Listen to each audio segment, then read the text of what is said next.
शहरालगत असलेल्या चुटिया येथील भगवान श्रीराम मंदिरात 12 एप्रिल रोजी चोरी झाली। चोरट्यांनी दागिने आणि रोख रक्कम असा एकूण 14,400 रुपयांचा मुद्देमाल चोरून नेला। या प्रकरणाचा तपास गोंदिया शहर पोलिसांनी करून सोमवारी 2 चोरट्यांना ताब्यात घेतलं।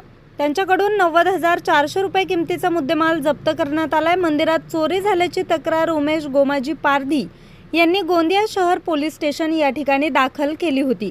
पोलिसांनी चोरट्यांविरोधात गुन्हा दाखल केला। गोंदिया शहर पोलीस स्टेशनचे ठाणेदार पोलीस निरीक्षक किशोर पर्वते यांच्या मार्गदर्शनात डीबी पथकातील पोलीस उपनिरीक्षक अनिल डोंगरवार, पोलीस अंमलदार सोमवारी पेट्रोलिंग करत असताना साहिल उर्फ रसूल रशीद शेख व त्यांच्या 2 साथीदारांनी मंदिरात चोरी केल्याची गुप्त माहिती मिळाली होती।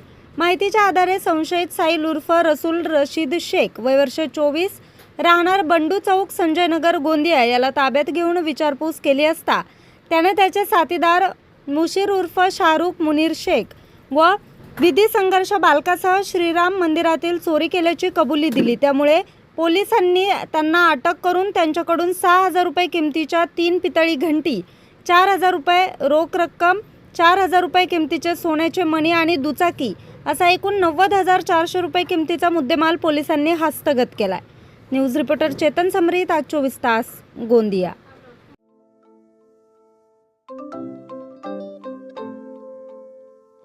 नवनवीन आणि ताज्या घडामोडींसाठी आज 24 तास सबस्क्राईब करा। त्याचबरोबर बेल आयकॉनवर क्लिक करा आणि मिळवा आमच्या बातम्यांच्या नोटिफिकेशन्स। तसेच आज 24 तासची प्रत्येक बातमी आपल्याला कशी वाटली हे कळवा, लाईक करून, कमेंट करून आणि आमच्या बातम्या शेअर सुद्धा करा।